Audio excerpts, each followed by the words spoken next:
Vamos a hablar, en lo que me queda de tiempo, de árnica. ¿Cómo estudiamos nosotros el remedio? En primer lugar, hacemos un estudio que tiene que ver con la recolección de los datos.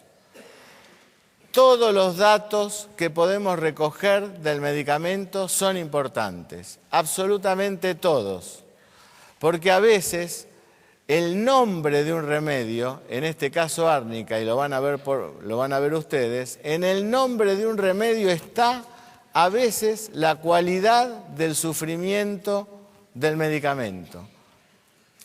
Nosotros le damos valor a lo mental porque el cerebro es el lugar del organismo de mayor nivel de complejidad, de menor entropía, donde el flujo de densidad de energía libre para ser utilizada es mayor.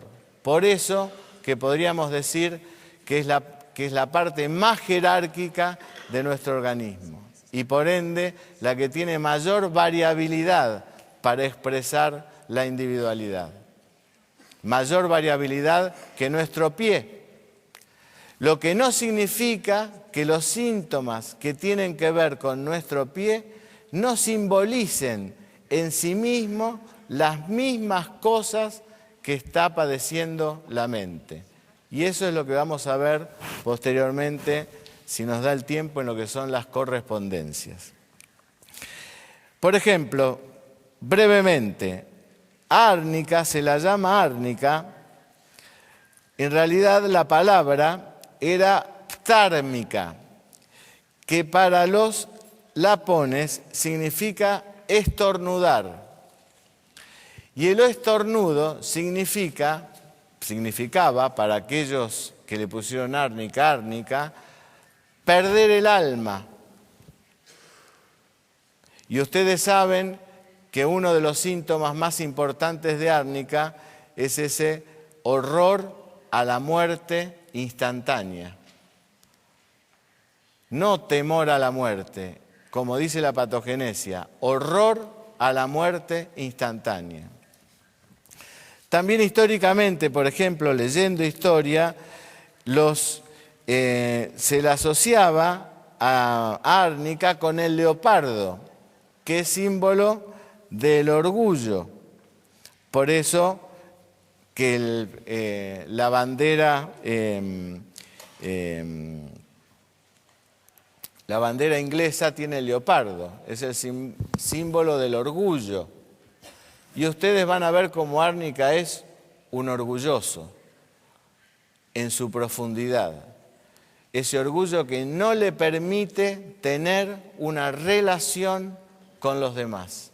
Ese bloqueo que tiene árnica en su relación con los demás, que está determinado por ese horror a la muerte, el orgullo en expresar lo que le pasa, y es lo que justifica que, por ejemplo, se despierte del estupor, diga, está muy bien, y vuelva a caer en sueños, cuando está gravemente enfermo.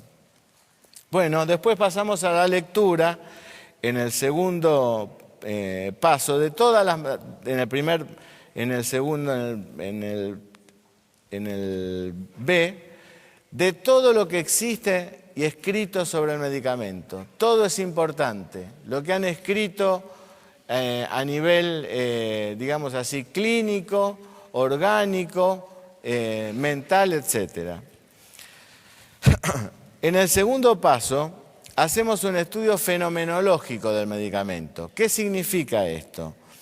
Preguntarle al remedio, preguntarle a los síntomas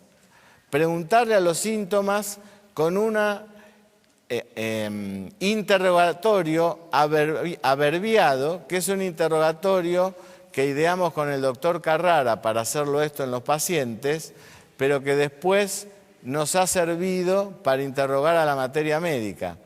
Y nos encontramos hace poco en Brasil, me trajeron un trabajo de Buerik, donde Buerik recomendaba, Bonninghausen recomendaba un interrogatorio prácticamente el mismo.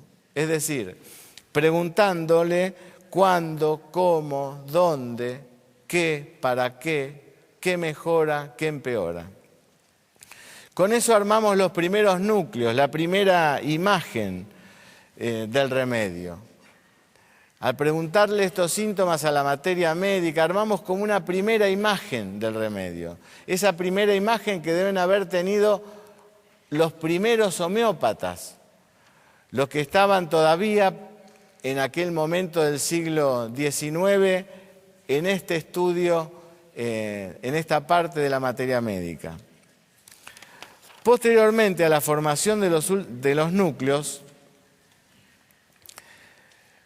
vamos a poder formarnos una imagen más detallada del remedio. Por ejemplo, en árnica conocemos lo importante de su ansiedad de conciencia.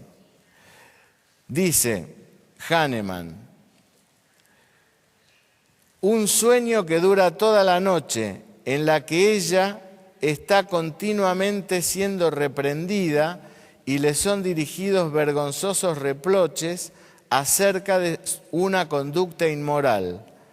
Al despertar, la experimentadora apenas reconoce que el sueño no era realidad. La gran hipersensibilidad que tiene árnica, dice Hahnemann, sobreexcitación y excesiva sensibilidad moral.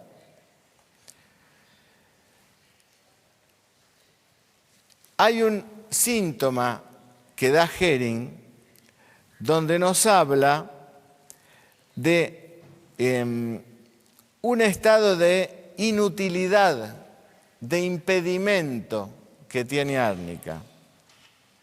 Fíjense, dice, inquietud de cuerpo y alma, siente como si fuera impedido de hacer algo que le es extremadamente necesario, pero acompañado por una falta total de disposición para hacer cualquier esfuerzo y superarlo.